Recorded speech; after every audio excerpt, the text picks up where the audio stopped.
Alright, y'all, we finna get into some David, man.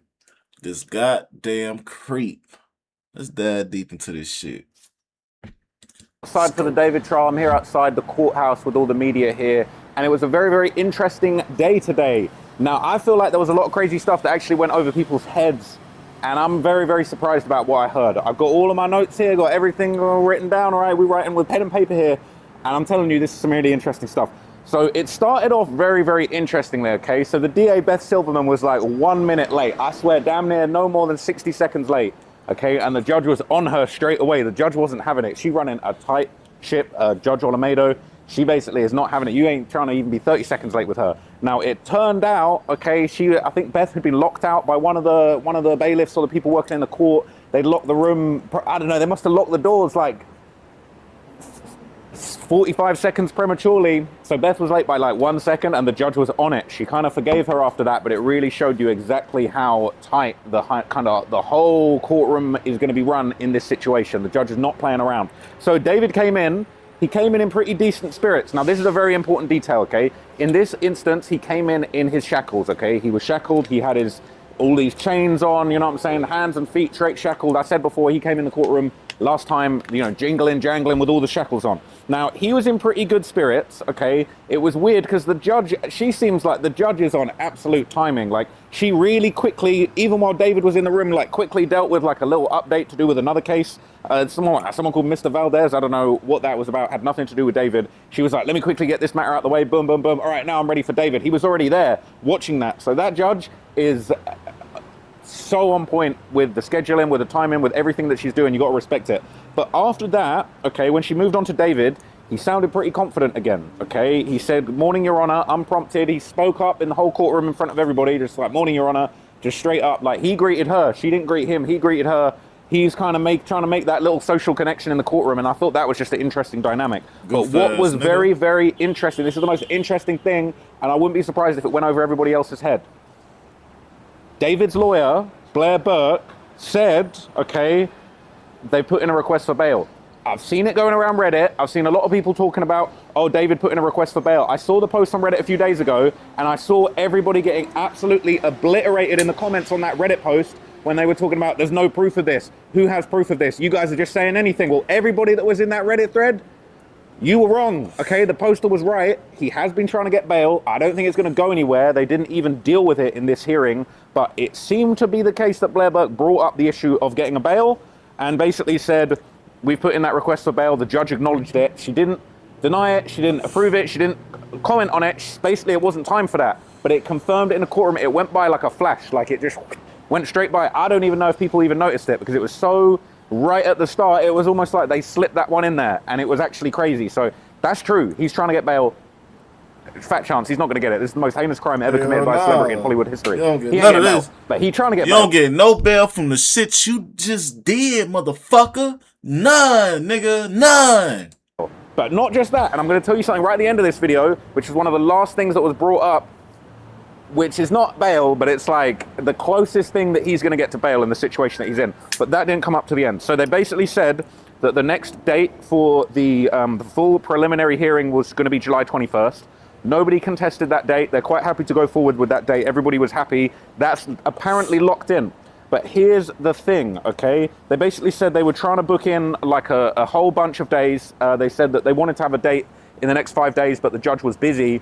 And they basically said that they need to speak to the witnesses about scheduling. And then the judge brought up a whole bunch of dates for the preliminary hearing. So basically it's going to be a multi-day hearing. There's going to be loads of evidence. There's also going to be witnesses that are going to be brought in there. So she basically put forward a bunch of dates. 21st, 22nd. She said she was busy on the 23rd. She wasn't sure, maybe the 23rd. 24th locked in, 27th, and then the judge said she can't do the 29th, but she's not sure, and she said the 31st of July, but then Beth Silverman said she could not do the 31st of July, she was out of town, but all the other ones, she basically said, yeah, I'm down, like those can run if need be, okay? So there's gonna be a whole lot of dates, there's gonna be a whole lot of evidence. That's the thing, is there's gonna be like a lot to be presented. They're saying there's going to be multiple witnesses. They're basically saying you got to get the witnesses prepared, all of that kind of thing. So the preliminary hearing is going to take several days. There's going to be so much brought forward. Apparently all of those days are going to be chock-a-block with evidence, and it's not just going to be these quick little, okay, let's get in and decide what's going on today and move on. It's going to be like full sit down with witnesses, with, you know, experts, all that kind of thing, and they're basically going to explain, you know, all different types of evidence that's going to be brought forward at the trial. But that's at the preliminary hearing. Now, what's really interesting, okay, is the next things that happened in the courtroom. So after that, what ended up happening is David's team basically said, obviously been waiting about all of this data, you know, 20 terabytes, all these terabytes on terabytes of info that they're supposed to get. So they basically said that they've received all of the written reports. They're waiting for some investigative reports that are still being gathered, but they're saying they've got a lot of the information, but they haven't still quite got all of it. They're still waiting for certain things. But one of the major things was they said there was a protective order at issue. And what that was all about, seemingly, was that they basically said that they're trying to get the transcripts from the grand jury. Obviously, we heard there was a big, long grand jury that had been going on before any of these hearings actually started, before David was actually arrested. I got a bee trying to jump onto my camera right now. I'm getting attacked by a bee as I'm recording. That's crazy. Folks, let me get in. So, Jesus Christ, I was getting attacked by a bee. It's crazy. Yeah, The police are folks. right here. They do nothing about the bees. Anyway, okay, so they basically said that, you know, they're going to be having these witnesses come in. They need to get all of this evidence, but they still haven't been able to get hold of the grand jury transcripts. Now, interestingly, Beth Silverman basically said that she wasn't allowed to deal with the grand jury transcripts. I don't know if that means that she's not allowed to have them at all, or that she's not allowed to hand them over and pass them on.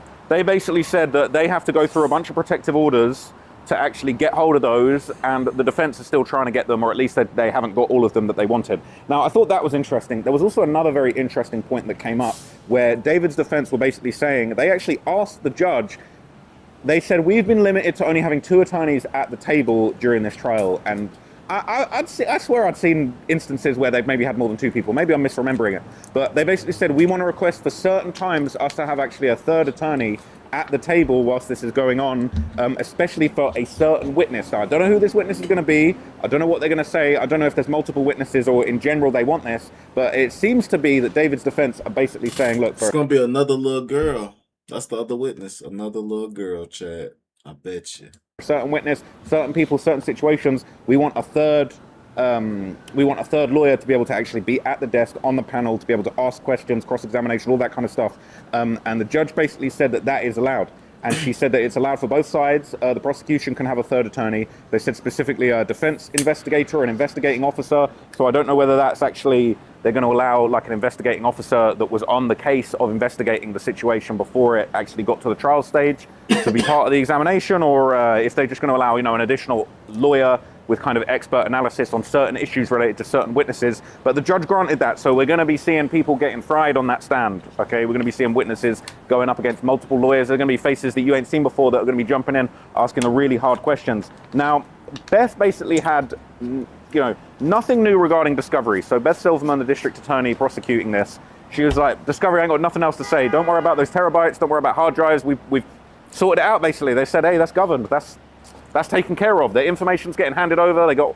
I guess they got some or most of what they need. It's going to plan. Both sides were cool with that. Now, interestingly enough, okay, Blair Burke basically said that her and Beth Silverman, so the prosecution and the defense, basically said, look, we've already come to an agreement on a protective order. It seemed, obviously it's a protective order, so I don't know exactly what it was about, but from the language that was being used, it seemed to me that it was either in reference to some information in that, you know, grand jury that was summoned. I mean, they said there were several grand juries that were actually summoned before this actually got to the stage where we're having hearings and David was arrested. But basically said that, like, they went back and forth about this protective order. They don't want any of that grand jury information getting out, basically. And to be honest, I kind of don't blame them, or I kind of understand, because at the end of the day, what we're dealing with is, like, that grand jury interviewed a bunch of people. Some of them might not be coming to trial. I would imagine a lot of that stuff is damning to David. That's just what I would imagine based on, you know, things that I've heard. Rumors that have been going around. They've been saying, you know, David's management team and stuff were in there getting grilled. They're saying, why didn't you do anything for this young girl? You know, David's management, I think it was Robert, who was it? There was Robert and Josh that were on his management team that were hauled in there. But, you know, there were rumors that people said, oh, I just wanted to continue the tour. I didn't think it was my place to say anything about the girl. So I think they're going to be doing their best to kind of keep that under a protective order. Not Fuck you mean it ain't your place to talk about the girl, man. It's a little fucking girl. She's little. She's fucking 13. Fuck you mean, man? That's what I'm talking about, man. Got all these grown people just walking like, oh shit, it's just a little girl, man. It's just a little girl. That's just a little girl. Nigga, speak up. shit. Have that information circulate around, probably because it's really damning, and apparently the DA's not even too bothered about that, because I feel like they're going to have reams of evidence. It's kind of like, and that stuff's probably still going to be included, but I don't think they want the public knowing. My fault for stopping the damn video, but bodies chopped up and shit. All because the motherfucker didn't want to speak up. Shit is crazy. About it, I don't think they want that being reported on or being let out publicly. Now, what was interesting was it seemed to be the case that basically David's defense was struggling to get their hands on the grand jury transcripts. These are so well guarded and so well protected. It sounds like they're really having a hard time to have them handed over. Beth Silverman, the DA, said it's not her place. She can't hand those over. She's not allowed to. Apparently, a supervising judge needs to review those grand jury transcripts, I guess, to approve them, or I don't know if there's redactions. I don't know exactly how that works, but basically they need to be approved by a judge.